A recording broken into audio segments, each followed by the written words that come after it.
la edad del niño. ¿Qué edad tiene? De entrada, porque por la edad van a aparecer las patologías, el tratamiento, ¿verdad? Por el peso, porque es importante entonces la edad, para yo también saber si voy a interactuar con el niño, sí o no, de forma verbal o no, con sus padres y con los familiares que pudieran estar allí también, ¿no? Entonces pregunto la edad. ¿Qué más importante? Rápidamente en la emergencia yo pregunto, ¿la edad? ¿Fue parto normal? Sí. ¿Pretérmino? ¿A término? Es importante saber si es pretérmino o no por los factores que implican en los procesos tanto infecciosos como de los primeros 2 años en el niño, ¿no? En el crecimiento, en muchas cosas que pudieran afectar, y sobre todo en la parte inmunológica. Entonces pregunto los antecedentes propios del niño. Pregunto, ¿sufre de alguna enfermedad? Puntual. Entonces la mamá me dirá sí o no. ¿Ha estado alguna vez hospitalizado? Sí o no. ¿Es alérgico a alguna medicina? Sí o no. Y la otra es, ¿su vacuna está completa? Ya con eso yo puedo tener una idea general del riesgo personal por sus antecedentes, la cobertura o no de vacunación también me da cierta seguridad a la hora de poder identificar, y por supuesto los factores que tienen que ver con la prematuridad también, ¿no? Y allí el peso, ¿no? De repente la mamá pueda que se acuerde o no, o ya el personal de salud te lo trae para poder hacer los cálculos quizás de emergencia, ¿no? Entonces básicamente cuando llega una emergencia son como que las primeras preguntitas que lanzo. Ya después que yo tengo más o menos ese contexto, comienzo a hacer lo que es el interrogatorio de la enfermedad actual, del proceso agudo por el cual el paciente está consultando, y en base a eso pues sigue la lista de preguntas que pudiera hacer, y luego el examen físico que puede ser dirigido, pero me gusta por lo general hacer un examen físico lo bastante completo en los pacientes, aunque estén en el área de la emergencia, que es lo que quizás vamos a tocar acá. Dicho esto, podemos decir entonces que las enfermedades, junto con esto, ¿no? Las enfermedades infecciosas suponen una causa importante de morbilidad y mortalidad, no solamente en los niños, sino también en el adulto, ¿no? Superado solo por las enfermedades cardiovasculares, ¿verdad? Que ellas están ahí por encima. Los países subdesarrollados son las principales causas de muerte, especialmente en niños, ¿verdad? Por eso los cuadros infecciosos nosotros tenemos que identificar. Estoy ante un cuadro viral, bacteriano, un hongo, estoy ante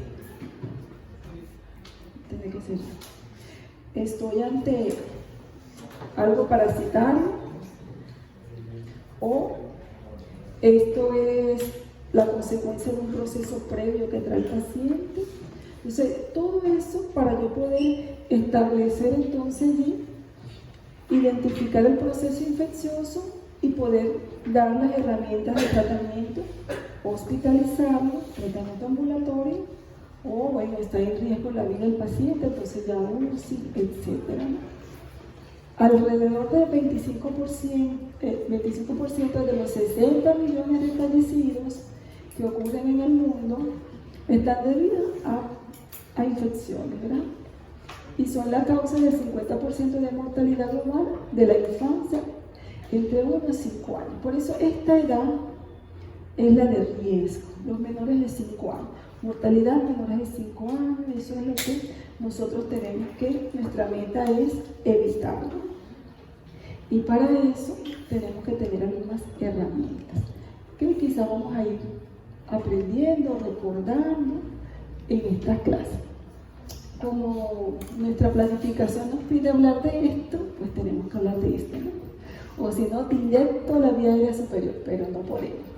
Entonces, en el mundo existen muchos ejemplos de impactos de enfermedades infecciosas en la historia de la humanidad. Y ahí tenemos las grandes epidemias, ¿verdad? Donde uno ve esta cifra y yo a veces digo, ¿será que sacaron bien la cuenta? O sea, tanta gente. Yo a veces no les creo, pero bueno, eso es lo que dicen los escritos, ¿verdad? Esa cantidad de personas. La de sarampión, que ha diezmado las poblaciones nativas de América, fíjense, diezmado. De 100, 10, bastante. Y actualmente sigue ciertos brotes epidémicos. Las diarreas, que es la lucha de nosotros, de la parte pediátrica, ¿verdad? Evitar la mortalidad infantil por diarrea. Fíjense que por rotavirus, 760.000 muertes en niños cada año. Para mí no deberían de morir los niños por diarrea ni por neumonía, o sea, por nada, ¿no? Por cáncer, me resigno un poquito. Las demás causas como que no, de verdad que no termino por aceptarlas. La epidemia de la gripe, en esta fecha, que ocasionó 40 millones de defunciones en el mundo. 40 millones de personas muertas, eso es como mucho, ¿verdad? Y pues no tenemos que olvidarnos de nuestra realidad 2020 para acá, ¿verdad? Tristeza, creo que como en muchas de las presentaciones que se dieron en los diferentes medios, no había un hogar donde alguien no tuviese la tristeza, ya sea por algún familiar, amigo, vecino, conocido, hasta por un actor famoso, ¿verdad? Alguien así de la farándula.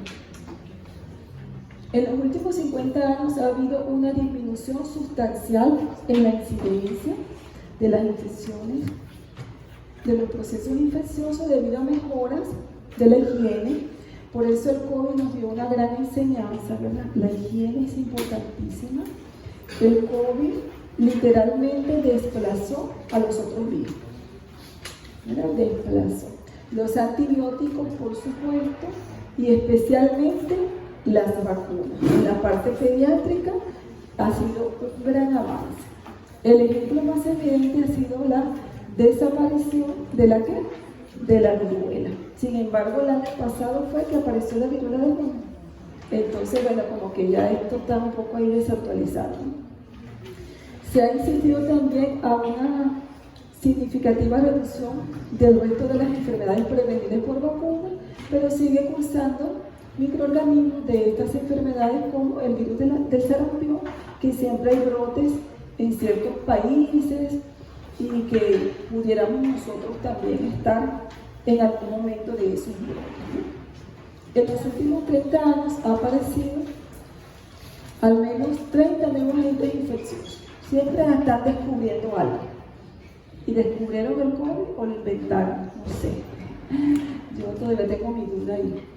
Pero la realidad es que siguen apareciendo, a pesar de que hemos descubierto mucho, se sigue investigando y se sigue conociendo un poco más.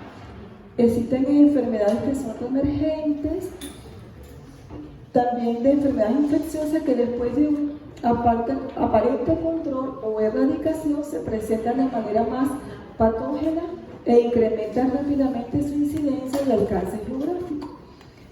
Y bueno, aquí tenemos un ejemplo, el VIH, ¿verdad? Nunca nos podemos olvidar del VIH. Yo me recuerdo que en mi adolescencia fue el boom del VIH. Eso era terrible. Y ahorita, ya hasta pasó el COVID, ya hasta se nos está olvidando. Pero sí pasa, pero esas enfermedades aparecen.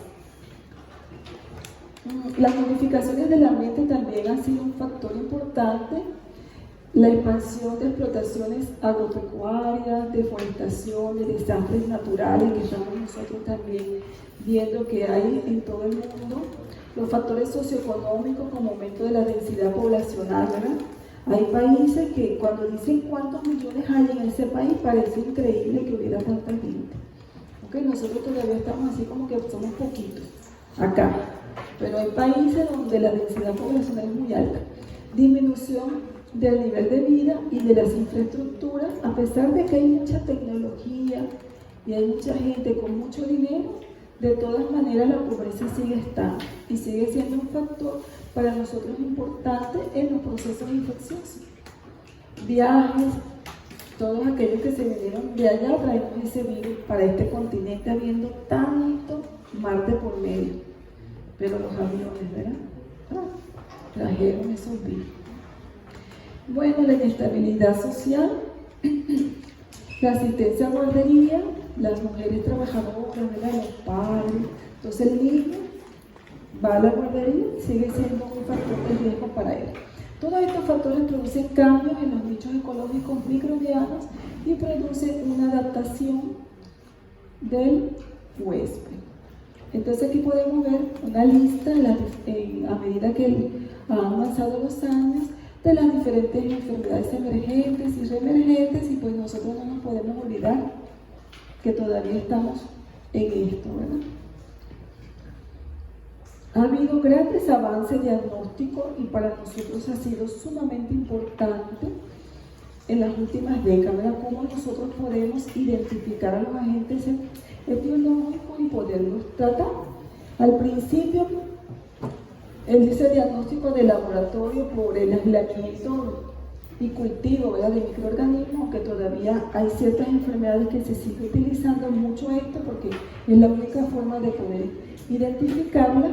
La detección de anticuerpos IgM y IgG ha sido muy importante para nosotros. La técnica de detección y análisis del genoma humano, importantísimo también. Y también la reacción de cadena de polimerasa. Esto ha sido un avance, porque aquí nos demorábamos mucho con el diagnóstico, pero acá con la PCR el diagnóstico es más rápido que los procesos infecciosos, ¿no? La PCR entonces ha sido muy importante en el progreso, en el diagnóstico de las enfermedades virales, pero no así tan útil en las bacterianas y hongos, donde todavía podemos seguir utilizando los métodos de cultivo, ¿no? De repente en la tuberculosis, todavía a pesar de que tenemos herramientas, el cultivo también sigue siendo útil y sobre todo en los países en vía de desarrollo. Para las enfermedades debidas a parásitos se dispone también del PCR en muchas de ellas, pero no en todas. No podemos olvidar el gran avance que ha tenido la detección de VIH y de la hepatitis C en esa carga viral, ¿verdad? Es decir, esto nos va a permitir saber cómo está el paciente desde el punto de vista infeccioso. Y la profilaxis de infecciones es importantísima en el VIH, que para la embarazada ha sido un avance, ¿no? Poder tener un niño que no nazca ya con la infección, cumpliendo todo el protocolo, eso se logra, ¿no? El protocolo en el parto y el niño cuando nace en ese periodo neonatal con resultados satisfactorios. Yo he tenido madres VIH positivas con niños sanitos. Entonces esto ha sido un avance para, digámoslo, para la pediatría, ¿no? Para el cuidado de nuestros niños, para mantenerlos a ellos bien. Ahora, el síndrome febril en pediatría, de verdad que esto es largo. O sea, cuando llega un paciente a la consulta y me dice tengo fiebre, ya comienza la preocupación. Si te dice síntomas asociados, tú respiras un poquito. Pero si es fiebre sin más nada, el análisis clínico, la interpretación y tus conocimientos tienen que florear, salir a reducir para poder hacer un diagnóstico. Y hay momentos que le tengo que decir a la mamá, señora, al examen físico no le consigo nada. Probablemente sea un cuadro viral. Y hasta ahí a veces puede llegar nuestro análisis porque es nuestra realidad, ¿no? Pero bueno, la fiebre es un motivo de consulta muy frecuente en la urgencia y le van a tocar a las 3 de la mañana. Doctora, acaba de llegar una mamá con un niño de 2 meses porque tiene fiebre. O 5 añitos con fiebre. Entonces, ay, qué fastidio. Y le voy a examinar. Ay, es una amigdalitis, qué fastidio esa mamá a las 3 de la mañana. Pero la fiebre para el familiar es sumamente preocupante, Entonces queda de nosotros poder calmar esa ansiedad, darles estrategias de qué hacer en caso de la fiebre y también cuándo acudir cuando la fiebre verdaderamente compromete la vida del niño. Cuando el papá conoce esto, ya no va a venir a cada rato. El papá primerizo siempre va a venir, pero después del tercer hijo ni los atiende. Eso también, eso es así. Entonces, la aproximación a los lactantes febriles está determinada por el estado general, la edad y la presencia o no de focalidad. O sea, atender un lactante con fiebre, tenemos que ver entonces cómo está ese niñito, qué edad tiene y está identificado un foco infeccioso como tal y en base a eso vamos a ir actuando. La mayoría de los niños que consultan por fiebre sin focalizar, que aparece, ¿verdad?, ese cuadro febril, tienen un buen estado general y presentan una infección viral autolimitada. Por eso siempre mi respuesta va a ser probablemente secuela viral, porque eso es lo que dicen los libros, ¿no? Entonces eso es lo que yo tengo que decir. La temperatura, la fiebre entonces el aumento de esa temperatura por encima pues de 38 a nivel rectal, 37.5 axilar, timpánica 38.2. Fiebre sin foco, ustedes ya saben, ¿verdad? Es esa fiebre de una semana en la cual no es posible determinar la etiología después de una anamnesis y examen físico detallado. Que usted no le consiga el foco no quiere decir que el colega que está al lado suyo no lo va a hacer. Va a depender de su agilidad en la experticia para el examen físico. ¿Por qué? O también puede pasar la evolución de la enfermedad. Por ejemplo, la mamita ansiosa, preocupada, a primeras horas de la mañana la lleva con el primer episodio febril. Y usted la examina y no le consigue nada porque no tiene nada. Entonces usted dice un cuadro viral. A las 8 horas sigue la fiebre y ahora es persistente e intensa. Y llega otra vez a la emergencia, pero con otro doctor. Y el doctor le abre su boquita y le ve plaquitas blancas en la garganta. En la mañana no las tenía. En la tarde la tiene. ¿Se equivocó el doctor de la mañana? ¿Y por qué entonces acusamos a nuestro colega de la mañana? Ese doctor, ¿cómo no se dio cuenta? Es que tú no sabes la evolución de la enfermedad. ¿Qué le digo yo? No, mamita, seguro en la mañana no tenía eso. Porque esa es la evolución. En la mañana puede estar medio rojito y ya en la tarde empiezan a aparecer las lesiones. ¿Qué les quiero decir con eso? No le echemos tierra a nuestros colegas. Hoy puede ser tú y mañana puede ser yo. Siempre entre lo posible tratar de aplacar al papito.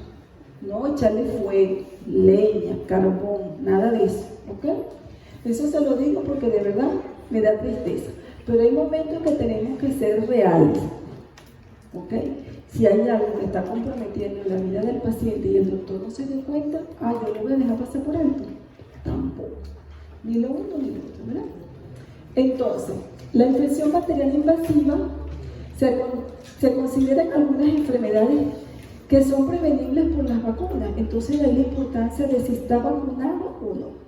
Un niño completamente vacunado, yo debo de pensar que probablemente no me le va a dar una meningitis, no debería ser una neumonía bacteriana fulminante, nada de esto, porque tiene su cobertura completa, ¿no? De ahí la importancia de esa pregunta. Entonces, todas estas enfermedades son invasivas y pueden comprometer la vida de mi pacientito. Y en menores de 3 meses también se considera a la gastroenteritis enteroinvasiva como una infección bacteriana invasiva. La apariencia tóxica, y esto es básico. Ustedes ven un niñito sonriendo, riéndose, jugando, brincando, saltando, tuvo fiebre, se decayó y después de la fiebre se activó. Probablemente ese niño no debería tener algo más de complicación. Pero si el niño durante la fiebre está tumbado, se le quita la fiebre y sigue tumbado, no se para, está decaído, está irritable, Entonces, nos puede orientar a gravedad. Entonces, esto es importante, ver si el paciente tiene poco contacto visual. Para mí, esto es muy importante, ver la apariencia del paciente. ¿Te luce tóxico? ¿Te luce enfermo? ¿Te luce grave? Como dice, regulares condiciones, malas condiciones, ¿no? Eso es importante. La bacteria oculta, el aislamiento de una bacteria en hemocultivo en un paciente que no luce séptico, no te luce mal, pero ha tenido fiebre continua.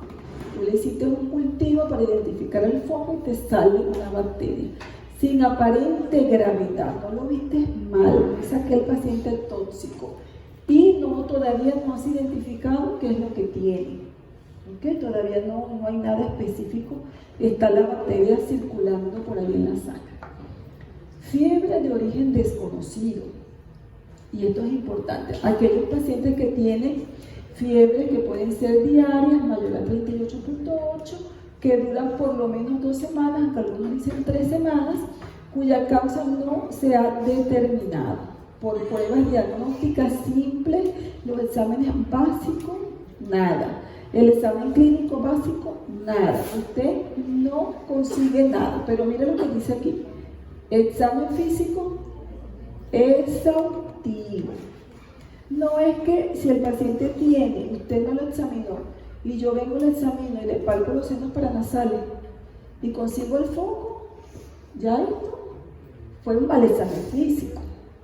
¿Ven? Entonces aquí incluye mucho la historia clínica completa, donde la epidemiología es importante. Está en contacto con el gatito lo arañó, le dio fiebre continua 7 días, arañazo del gato, pero nadie preguntó si había un gatito en la casa. ¿Ok? Desde allí, algo tan sencillo. Entonces ingresa como fiebre de origen desconocido, porque nos hizo falta hacer una historia completa. Particularmente, mi punto de vista en este caso es, yo tengo un paciente hospitalizado por fiebre sin foco, fiebre de origen desconocido, 3 semanas febril, todos los días lo examino. Ese era mi lema en el hospital. Todos los días hay que examinarlo de arriba abajo. Porque si ayer no tenía el ganglio y hoy me aparece el ganglio, para mí es la importancia. Si ayer no tenía hepatomegalia y hoy la tiene, para mí es la importancia. Entonces, en un paciente hospitalizado que estemos estudiando, el examen físico diario completo que nos puede llegar al diagnóstico. O si tuve un paciente así, hasta que le hicieron una radiografía de cráneo y ahí vimos cuál era la causa de su fiebre prolongada. Entonces, el examen físico exhaustivo todos los días y la epidemiología. Siempre a recordarme algo. ¿Será que le pregunté que se había gato?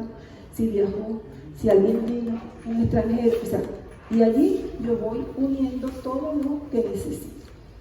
Infección bacteriana invasiva, aislamiento de una bacteria patógena en un líquido estéril. ¿Dónde?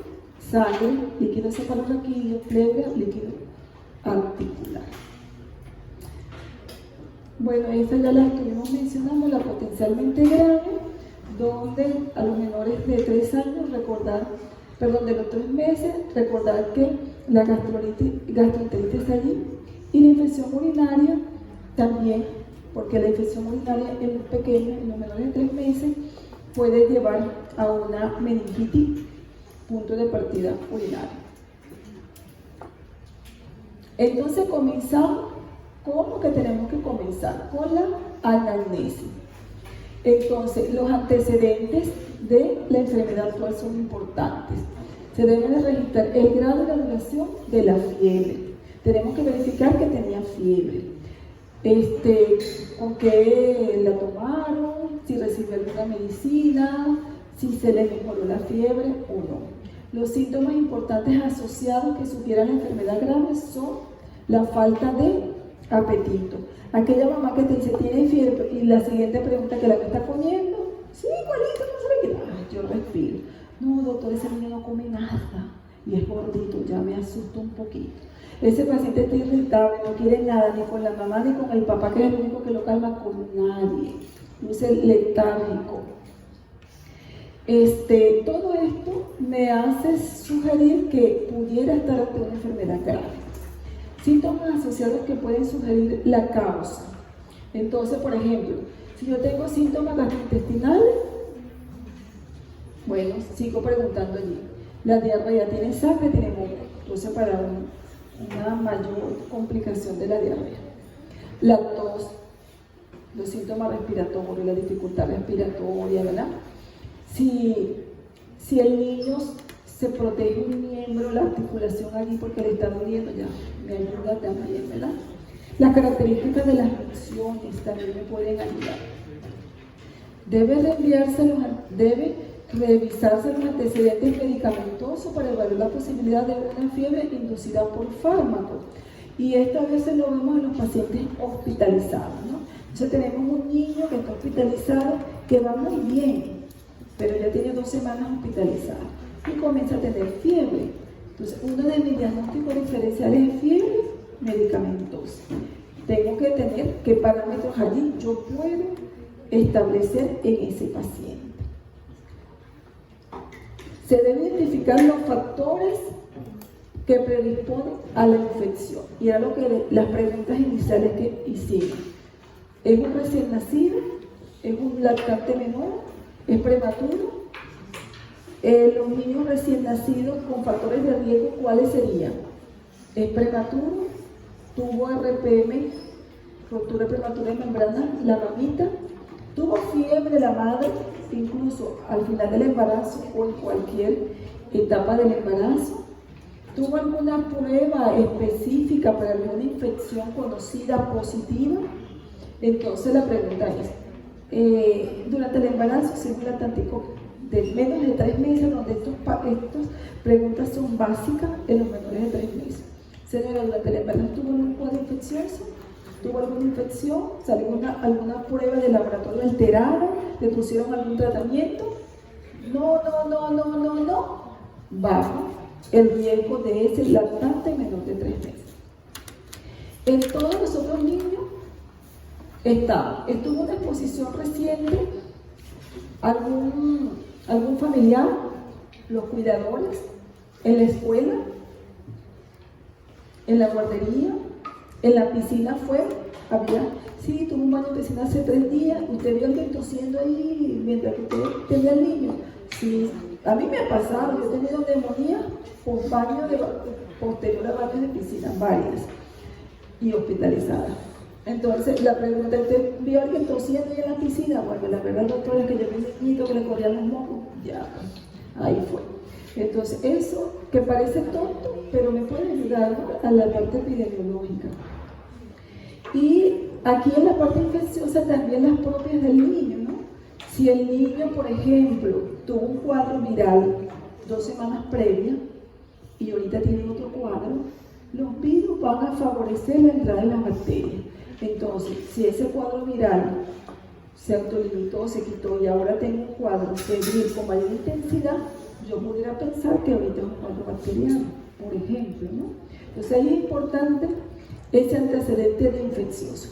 Los dispositivos médicos permanentes, ¿no? Si el niño es un paciente oncológico, tiene un catete para pasarle su quimio, por ejemplo, aquel niño que tiene una hidrocefalia, tiene una derivación, ya sabemos que ese puede ser el foco infeccioso, y siempre ir a ese foco, ¿no? Si el niño tiene antecedentes de alguna cardiopatía, no olvidar las endocarditis también, ¿no? Algún traumatismo, una herida, la osteomielitis, ¿verdad? Las cirugías recientes, porque el paciente cuando sale de cirugía le da fiebrecita, ¿no? Las primeras horas. Entonces usted tiene que saber si es esa fiebre esperada, usted espera las primeras 24 horas o no. Y si ha viajado a otros ambientes, etcétera, donde esto puede ser un factor importante. O ya sabemos que es un paciente VIH, un paciente que tiene una inmunodeficiencia primaria, etcétera, entonces ya identificamos el factor. Y ahora viene lo que nos toca hacer exhaustivamente, revisar los diferentes aparatos y sistemas. Entonces, cuando hay cuadro respiratorio, bueno, a nivel respiratorio podemos ver la rinorrea, la congestión, la tos, la sibilancia. A nivel abdominal, no olvidarse que el dolor La neumonía también puede dar dolor abdominal, ¿no? Incluso la faringitis también puede dar, la adenitis también. Entonces no, si me duele la barriga, entonces solamente le examino la barriga. Y si lo que tiene es algo de acá arriba, una faringitis estreptocócica, y él viene por dolor abdominal, pero lo que tiene. Entonces hay que examinarlo bien, ¿verdad? Entonces la ubicación de los síntomas me puede orientar al diagnóstico presuntivo, ¿no? Si vemos, por ejemplo, una articulación enrojecida,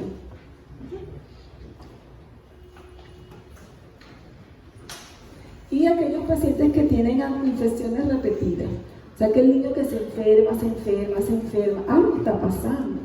Yo tengo que ver qué es lo que tiene, alguna inmunodeficiencia, síntomas subjetivos de enfermedad crónica, como escaso aumento de peso, aquel niño que no gana peso o que pierde peso, ¿verdad?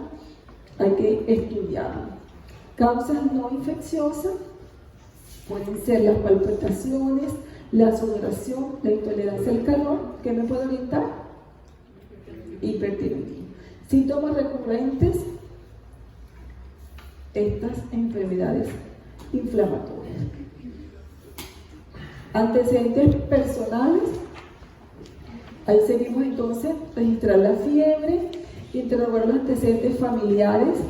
Esto es importante también, ¿verdad? Si hay alguna enfermedad que pudiera ser hereditaria, eso es importante. Revisar los antecedentes de vacunación, que ya lo hemos dicho su importancia.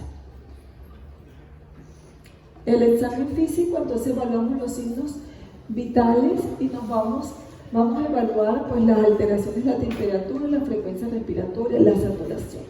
Les recuerdo siempre, un niño febril puede lucir mal. Usted le baja la fiebre y espera y después verifica los signos vitales.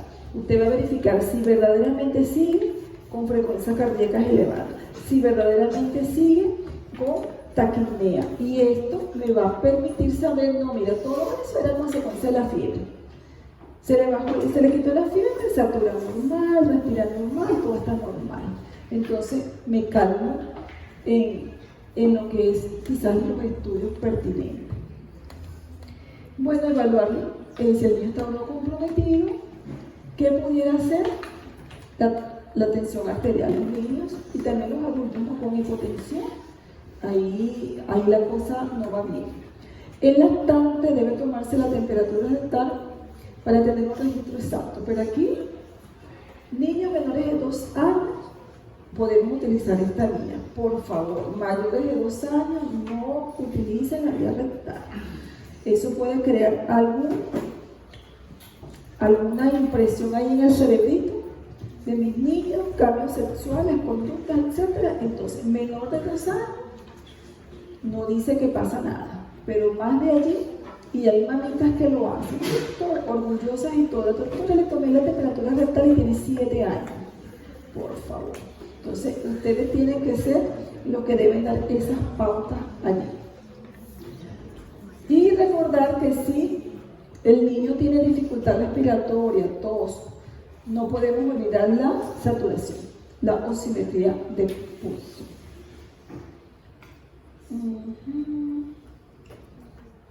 El aspecto ya lo nombramos.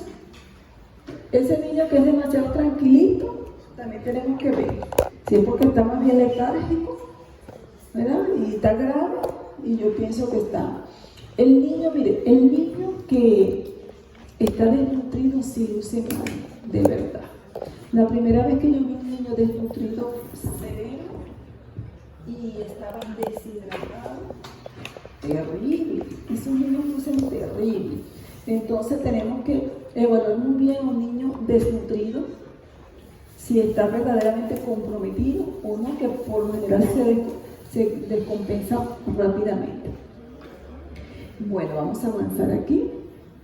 Y aquí tenemos todo lo que pudiéramos nosotros ir explorando en la piel, la fontanela, los oídos, para ir identificando las posibles causas que pudieran ser.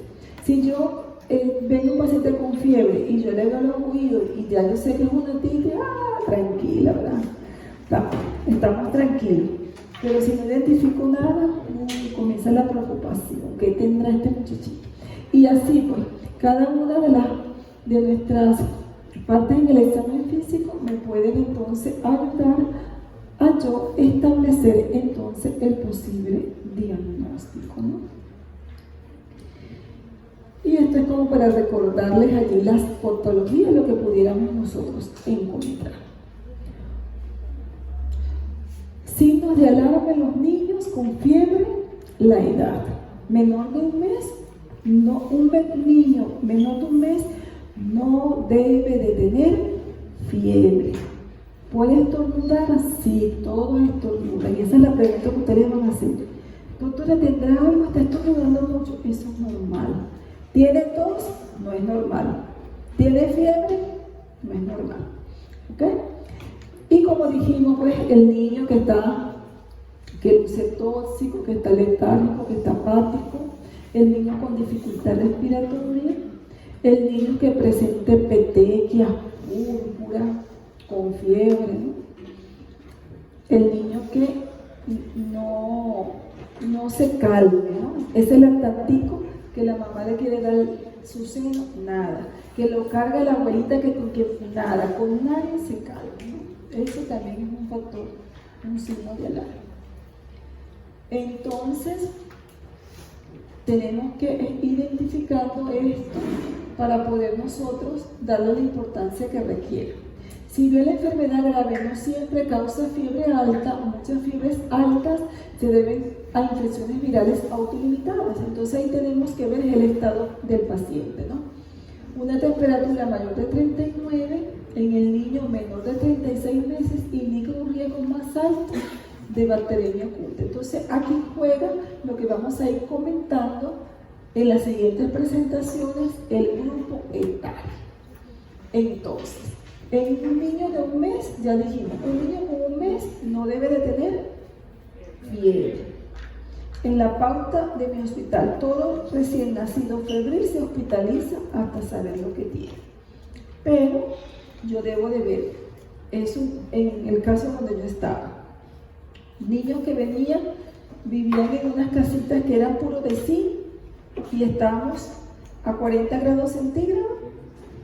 Entonces, eso es porque estaba muy abrigado, probablemente. Entonces, tampoco ni lo uno ni lo otro. Estamos por allá en Juliaca, 500 capas de protección, 2 gorros, todo, súper abrigados. Entonces, también. Entonces, tengo como médico saber diferenciar eso que está pasando allí en un recién nacido que no controla adecuadamente la temperatura. Entonces, lo ideal es que todo recién nacido febril, preguntemos los factores de riesgo, que ya lo dijimos, y aquí podemos hacer su plan de trabajo. Lamentablemente, estos son niños que debemos de ver si tienen un foco infeccioso, porque ellos por lo general no van a un solo sitio, sino que hacen infecciones generalizadas. Entonces ellos fácilmente hacen sepsis y ustedes ven siempre en sus hospitales sepsis, todo es sepsis. ¿Okay? ¿Por qué? Porque esta es la realidad en los niños. Entonces, ¿qué tenemos que hacer nosotros? Hacer los estudios básicos, que serían su hemograma completo, sus cultivos, su análisis de orina, su cultivo, su proteína C reactiva. Cuando nosotros podamos hacer la PCR, identificando los virus, la bacteria, eso es lo ideal, pero no en todas partes se hace. Los marcadores inflamatorios, proteína C reactiva, la procalcitonina, que para mí es lo máximo para poder establecer si estamos ante un paciente verdaderamente con riesgo de sepsis o no, y que se va a elevar precozmente, a diferencia de la PCR, que puede durar 12 horas, 24 en elevarse. Entonces sería importantísimo. Aquellos recién nacidos con manifestaciones respiratorias, una radiografía de tórax. Y si tiene algún compromiso intestinal, entonces también tenemos que cultivar las heces con coprocultivo y estudiar un poco más eso. Entonces, más o menos este sería el plan de trabajo. en los recién nacidos. En los recién nacidos la conducta es hospitalizar, colocar cobertura de antibióticos para los gérmenes más frecuentes. Por lo general colocamos doble antibiótico terapia, que siempre van a ser los mismos: ampicilina, gentamicina o ampicilina cefotaxime, dependiendo si iniciamos con primera línea, segunda línea o de entrada tercera línea, dependiendo de la gravedad del paciente, ¿no? Se dan los antibióticos, esperamos los cultivos. Algunos neonatólogos actualmente tienen la conducta de que si los cultivos a los 5 o 7 días ya están negativos, los mandan para su casa si las condiciones del niño están bien y todo ha evolucionado bien, ¿no? En aquellos pacientes con lesiones que nos hagan sospechar infección viral, asocian el aciclovir y por supuesto se mantiene hasta que lleguen los resultados. Son negativos, se retira entonces por los efectos que también tiene. De 1 a 3 meses, ahí está, que sí, que sí, no. Estamos en duda, donde el examen físico es sumamente importante, los factores de riesgo, el ambiente, para yo decidir si hospitalizo o no a ese paciente febril que viene a consultar. Entonces recordemos que aquí todavía no tenemos esquemas de vacunación y si acaso estaremos comenzando con la primera, entonces va a ser un niño que no va a estar protegido, ¿no? Entonces se hace lo mismo. Evaluamos los riesgos del paciente, el riesgo que tiene a una infección grave y a estas bacterias que están aquí, ¿no? Que son las prevenibles. Se mantiene esa vigilancia y se observa las dos conductas. Sin tratamiento, si es un paciente que no tiene factores de riesgo, que luce bien, se va. Y si no, hay que hospitalizar. Si el paciente impresiona enfermo, yo comienzo otra vez con todos mis exámenes básicos que estuve comentando en el recién nacido. Y así puedo hospitalizarlo, esperar los resultados, ver la evolución a las 48 horas y vemos si el paciente empeora o focaliza o no. Y los lactantes febriles que impresionan enfermos, entonces tenemos que hacerle toda la batería de exámenes, incluyendo la radiografía, el examen de orina.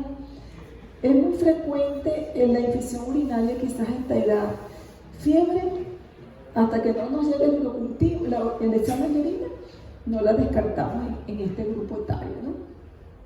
Y bueno, se le da también terapia antibiótica empírica, específica.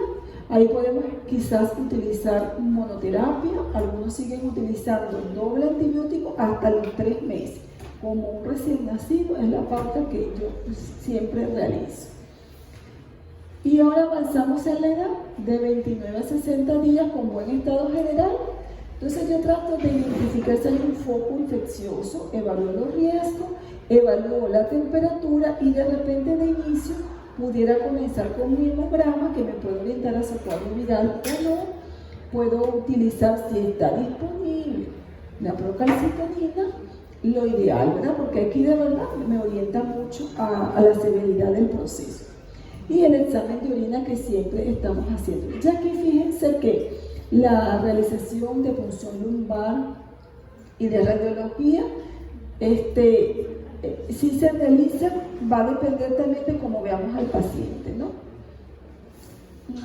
Y en esta edad, en los pacientes con buen estado general, entonces nosotros tenemos que ver que por lo general son cuadros virales, como ya lo hemos dicho. Aunque la fiebre puede ser intensa en los primeros días, pudiera ser un cuadro viral. Pero ahí evaluamos los factores de riesgo, vemos al niño, cómo nos luce y nosotros decidimos si vamos a hacer toda la batería de examen o no. Igualmente, en el grupo etario de 29 a 60, cómo nos luce el paciente en buen estado general. Y aquí va a depender la experticia de ustedes. Si ustedes examinan bien a su paciente y no identifican nada, probablemente sea algo viral, ¿verdad? Pero si lo identifica, entonces lo tratamos. Oye, si estamos ante la sospecha de una infección urinaria, menor de 3 meses se debe hospitalizar. Es criterio de hospitalizar un menor de 3 meses con infección de orina. Iniciamos nuestro tratamiento, si le conseguimos el foco, ¿no? Igual aquí, a medida que va creciendo la edad, entonces quizás ya los estudios no van a ser tan amplios, podemos dirigirlos hacia lo que nosotros estamos encontrando al examen físico. Pero si tiene toque, si no conseguimos nada y tiene toque neurológico y le hacemos líquido cefalorraquídeo, el resultado es lo que nos va a decir si va a hospitalizarse o no. ¿Ok? Ahí es importante. Y por supuesto, cómo sale nuestro examen. Si nos orienta a procesos infecciosos severos, hospitalización. Y la cosa comienza a cambiar un poquitico a partir de los 3 meses y a los 36 meses. El origen aparente de la fiebre.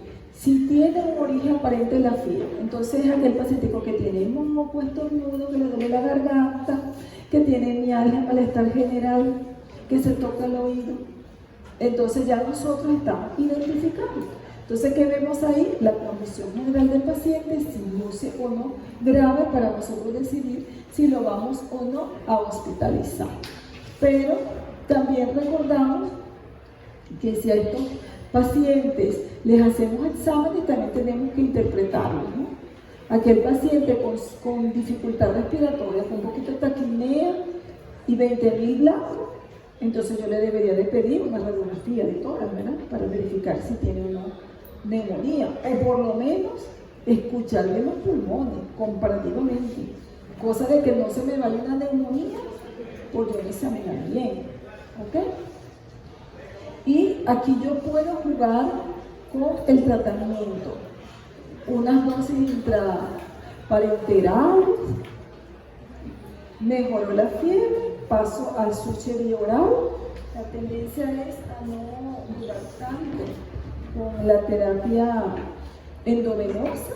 Si el paciente se estabiliza, algunos infectólogos dicen que a las 48-72 horas de controlado el proceso febril, los reactantes se normalizan y el paciente luce bien, yo lo puedo mandar para su casa con un switch de antibióticos. Si no hay resistencia a los antibióticos, porque si yo lo ingresé por sospecha de resistencia, debería dar todo su tratamiento parenteral. ¿Ok? Si hubo fallas del tratamiento ambulatorio. Y el paciente entonces entre 3 y 6 meses con buen estado, pero sin foco. Este es el que nos da el dolor de cabeza, ¿verdad? Él estará bien, se irá para su casa, lo hospitalizaré y quedaré con este niño. Pero aquí tomamos en cuenta lo que decíamos, las vacunas, ¿verdad? ¿Está inmunizado o no? Entonces, fíjese, el paciente que luce bien, sin foco y no está totalmente inmunizado, tiene un riesgo de bacteriemia oculta ¿de cuánto? Del 5%. Yo he experimentado casos de pacientes que lo han mandado para su casa y a las 48 horas llegan por convulsión. Entonces no se identificó el foco y de una bacteria y hizo una meningitis. ¿Por qué? Porque aquí esto no se tomó en cuenta para decidir si lo mandaba para su casa, que tenga su esquema de vacunación completo. Entonces también los mismos lineamientos, ¿no? Entonces nos guiamos, radiografía de tórax, hemogramas, podemos hacer cultivos también y lo ideal siempre es tratar de aislar el germen, ¿no? Eso sería el ideal, pero a veces no se logra.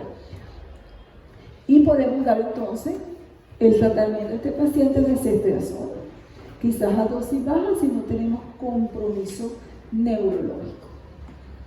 Doctora, entonces no está con sus inmunizaciones del día, no está listo. Hay un riesgo, yo tengo que evaluar el riesgo. Por eso yo tengo que ver lo otro.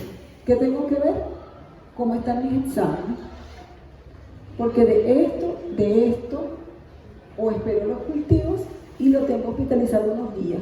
Todo sale negativo, ya, pues le di 72 horas de ceftriaxona, maté cualquier bicho que hubiera por allí y ya estoy más tranquila y lo mando con un switch de antibióticos que tenga buena cobertura para los gérmenes más frecuentes por su grupo etario y me quedo tranquila de evitar ese riesgo del 5% de bacterias.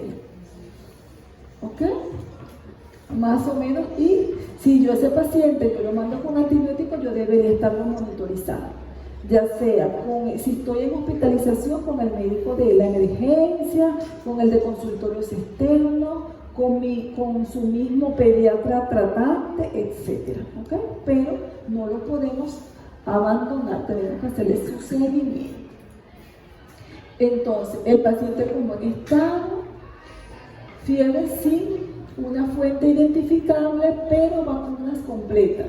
El riesgo de bacteremia baja de 5 a 0.5. Entonces yo me quedo más tranquila porque no debería de hacer meningitis, no debería hacer una neumonía necrotizante de ningún tipo, ¿verdad? En teoría, por las vacunas. No debería ser las infecciones severas que las vacunas protegen. Por lo tanto, yo me juego allí. Entonces yo puedo hacer mis exámenes con tranquilidad, puedo ver los resultados, dependiendo de cómo está el paciente, lo hospitalizo o no hospitalizo. Por lo general, siempre mandamos para la casa a nuestros pacientes, ¿ok? Pero va a llegar un momento que tenemos que decidir. Ok, aquí sería lo mismo, hacerle seguimiento a nuestros pacientes. Aquí hay un algoritmo, a mí me gusta mucho, así que todos los grupos tienen que traer algoritmo, yo les dije, ¿no? De todas, desde aquí, de por allá, del charco, bueno, ustedes ya saben. Entonces, ¿qué es lo importante en el niño de 0 a 24 meses?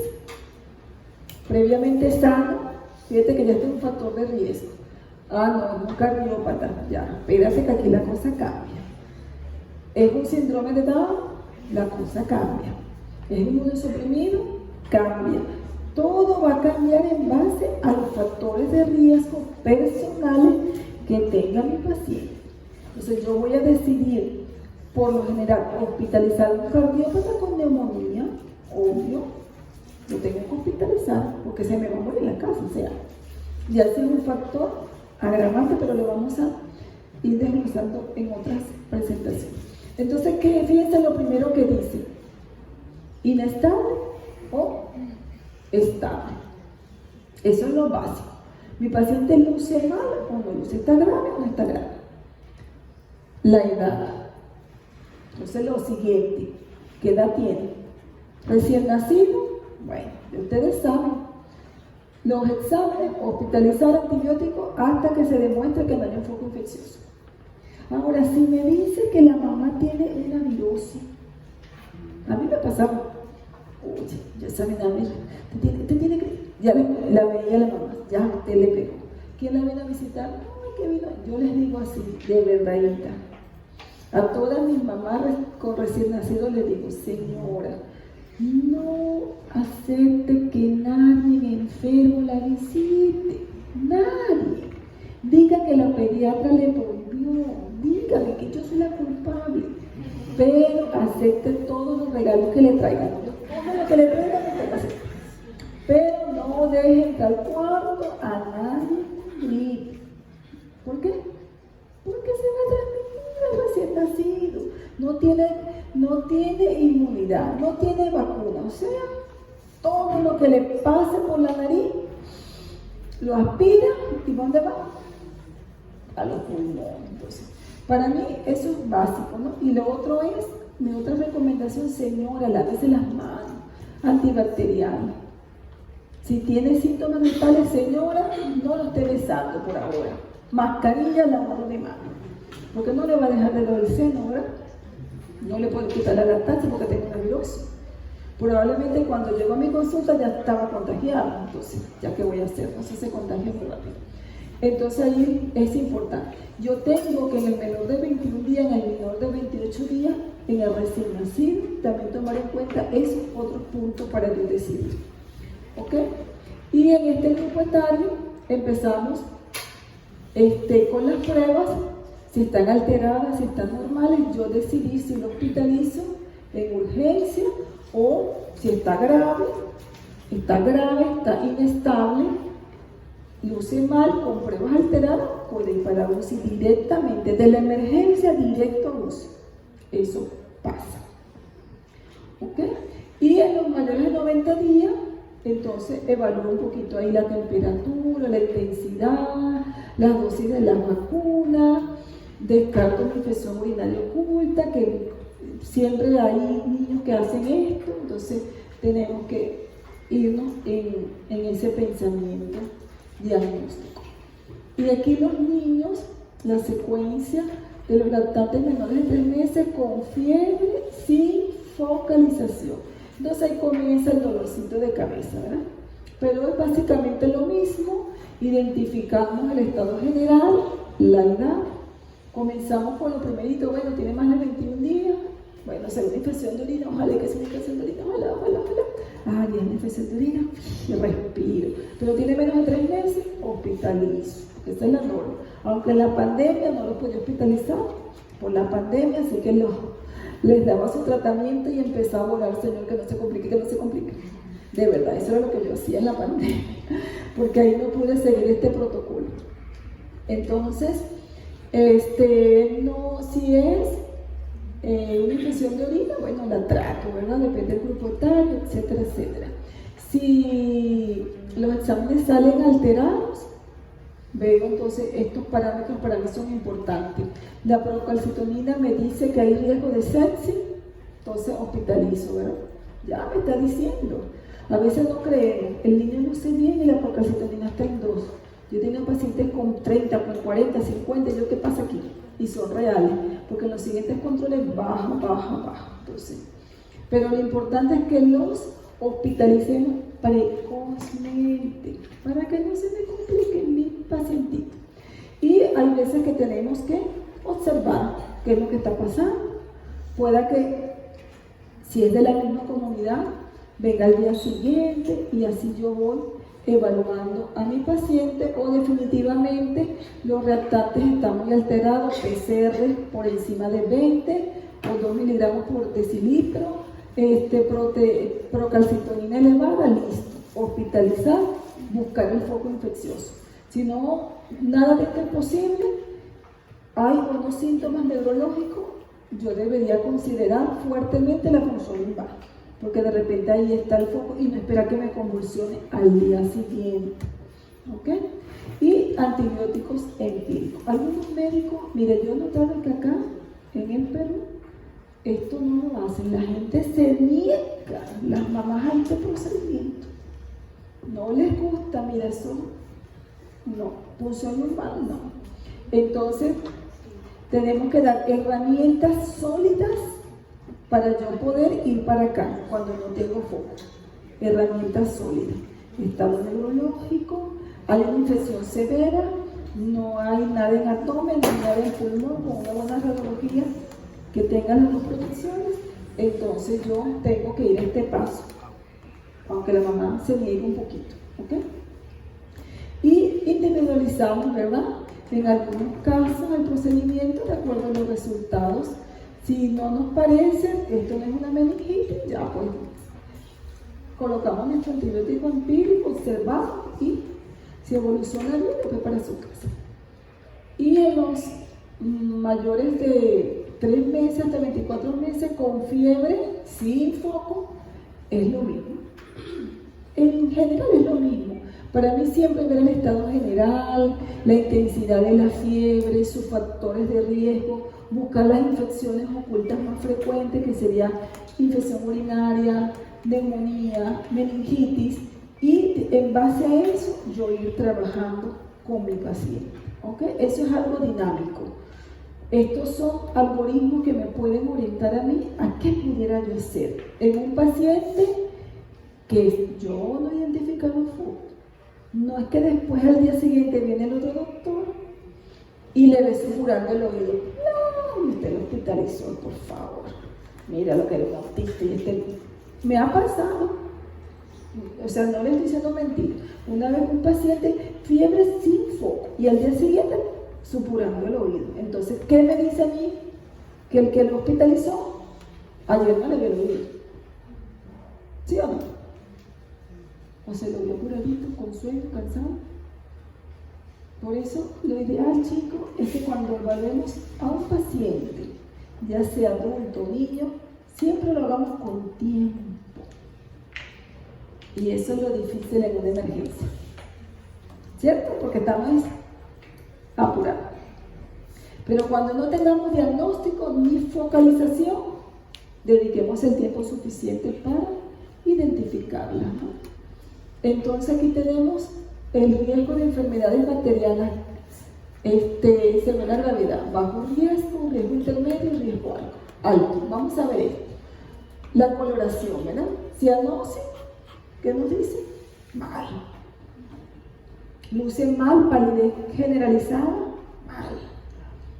No responde a estímulos sociales, impresiona enfermo al personal de salud. O sea, la enfermera te dice: doctor, ese niño luce mal. Uy. Háganle caso a sus enfermeras.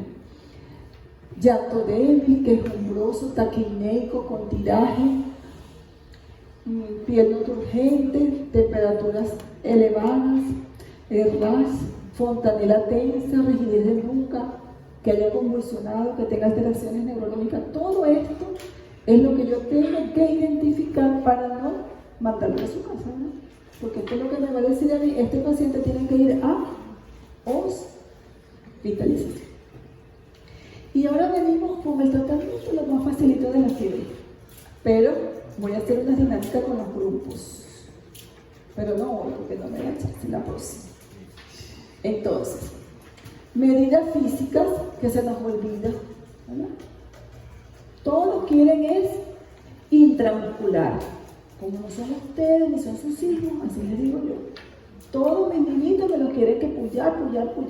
Y son fanáticos a las inyecciones. Yo no me gusta inyectar a mis pacientitos. Entonces los medios físicos son importantes que los recordemos, ¿verdad? Compresas de agua en la frentita, frotar nuestro cuerpo, eso ayuda a bajar. No todo niño febril tengo que meterlo en una bañera de agua fría. Yo les digo: doctora, no métase usted primero, le digo yo. O sea, a las 2 de la mañana y quieren meter a los niños ahí. Entonces, ¿qué sería bueno aquí? Yo saber, señora, en su familia, usted o su esposo, ¿alguna vez convulsionaron con fiebre? ¿Alguien convulsiona con fiebre? ¿Un hermanito, un primito, alguien? No. Bueno, entonces el riesgo de convulsionar va a ser menos. Entonces, ¿por qué lo tengo que meter en una bañera a las 2 de la mañana? No, yo no estoy de acuerdo. Bueno, ese es mi punto de vista, ¿no? Educación a la familia. Si yo explico los signos de alarma, no me van a regresar las 48 horas. Si yo le digo: señora, tiene un cuadro viral que le va a durar 3 días, pero si dura más de allí, y mira, no quiere comer, ahora la fiebre está continua, está decaído, vomita o algo más, usted me lo trae. Entonces ya la mamá va a saber: no, la doctora me dijo que yo puedo esperar 3 días. No, mañana se le quitó el día siguiente, ya. Pero si yo no le digo nada de esto y es primeriza, a las 12 horas toca en la emergencia, a las 48 horas en la emergencia, hasta que usted le diga que tiene algo a ese muchacho y ya, o se lo hospitaliza. Entonces tenemos que tranquilizar a la fiebre, desmitificar la fiebre, quitarle ese terror que le tienen a las mamás a la fiebre por las convulsiones, ¿ok? Y el tratamiento entonces antipirético, esto lo hemos usado, ¿verdad? Paracetamol, ibuprofeno y metamizol. Grupo número 1. ¿Quiénes son del grupo 1? Grupo 1. Los que cogieron el papelito. Pregunta para ustedes.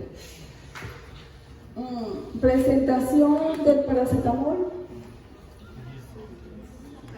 No, ellos. ¿Jarabe de cuánto? ¿Gotas de cuánto? Ese va a ser el ejercicio. Grupo por grupo aquí en la pizarra. Porque ustedes saben sacar líquido del pulmón, pero no me saben cómo se indica el paracetamol en gota. ¿Ok? Entonces, el paracetamol viene en gotas, jarabes, de diferentes presentaciones. Usted tiene que saber eso. ¿Por qué? Porque la dosis varía. Fíjense aquí lo que están diciendo. Esto no lo cumplimos por lo general, pero esto es lo que se debe hacer. Utilizamos esta dosis de 10 a 15 miligramos por kilo dosis. Entonces, yo en una fiebre poco elevada, ¿cuánto le coloco de temperatura? ¿Cuánto le coloco de 12 a 10? Una fiebre intensa, continua, a 15. Por lo general hago eso. Si el paciente me llegó ahorita con fiebre y yo le saco el cálculo y sé que se lo dieron a 10 y no ha pasado las 4 horas, ¿qué hago yo? Le completo los 5 miligramos que le hacen falta. ¿Ok? Si pasa una hora, asocio otro. Si no es alérgico, ¿no? Entonces daría ahí, puede ser el ibuprofeno, el metamizol. El ibuprofeno, grupo número 2. Grupo número 2, ¿quién es? ¿En qué presentación viene?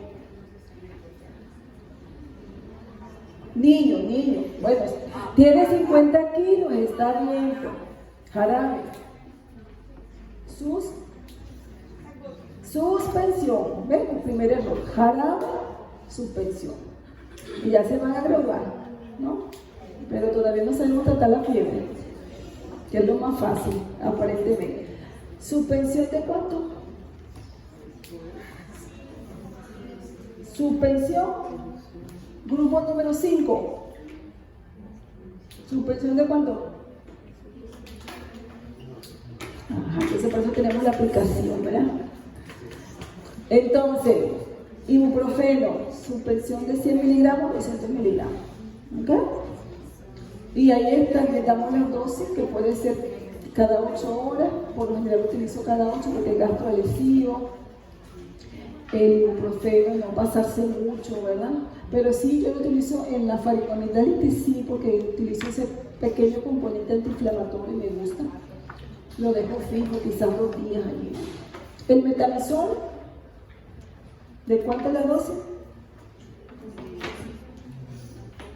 ¿De cuánto? Grupo número 4. Grupo 4.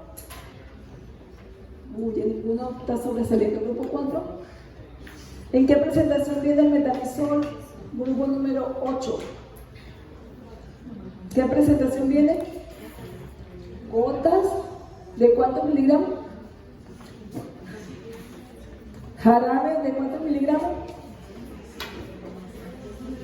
Pero ustedes ya se van a graduar, ¿sí o no? Ya tienen todas sus birretes, sus vestidos. Y entonces, ¿cómo me van a tratar la fiebre de mis pacientes? Metamizol, paracetamol endovenoso. ¿Cómo? Mira, de donde yo vengo no hay paracetamol endovenoso, excepto en algunas clínicas. Y llegar aquí y tener paracetamol endovenoso, uy, qué fino, qué paracetamol. Y las enfermeras no sabían cómo sacar el paracetamol cuando yo les indicaba los miligramos. Entonces, tarea. Esta es la última, casi la última. Tarea. Presentaciones de las diferentes presentaciones de cada uno de ellos, del paracetamol y de la nutrición. ¿Cómo viene? También hay en supositorios. ¿Cuántos miligramos tiene? ¿Ok? Tareita. Porque esto también es importante, ¿no? Ok. Fiebre de origen desconocido. Entonces, como su nombre lo dice, ¿verdad? No sabemos cuáles son las causas. Pero estas serían lo más frecuente en los procesos infecciosos bacterianos que podemos nosotros tenerlos ocultos, como la sinusitis, la mastoiditis, la neumonía por un mal examen físico, la pielonefritis, los abscesos, la osteomelitis, la endocarditis, no olvidarla. Por supuesto, no olvidarnos nunca la tuberculosis y de todas estas enfermedades infecciosas.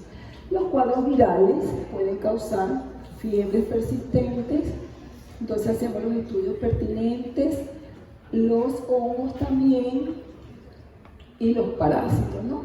Yo tuve un paciente fallecido con una leishmania congénita. Uy, terrible, pero cuando llegamos a ese diagnóstico, cuando yo estaba agonizando, falleció.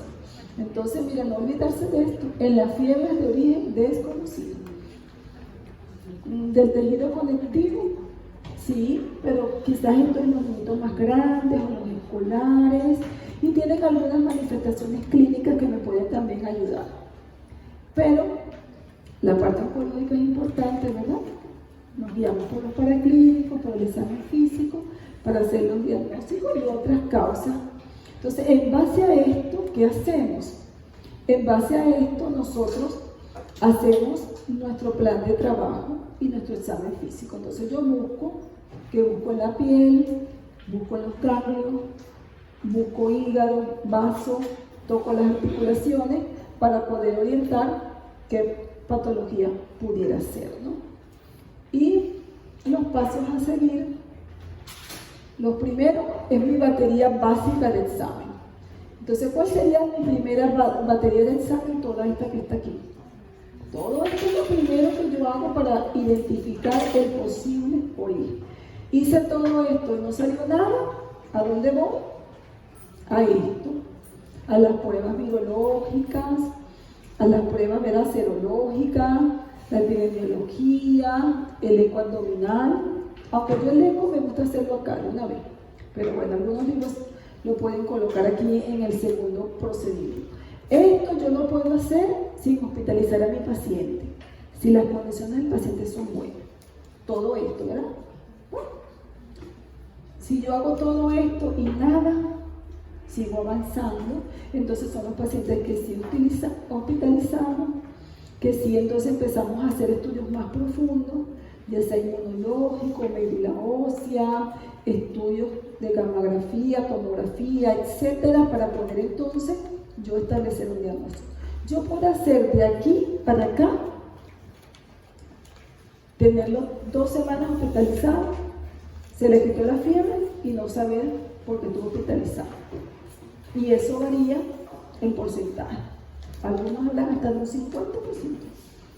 O sea, yo hago todo y no sé qué tiene. Y se le quitó, pero está bien, chévere. Porque ya descarté lo peligroso, que serían este tipo de enfermedades, y descarté lo hemato-oncológico. Si no hay nada de eso y se le quita la fiebre, está bien, chévere.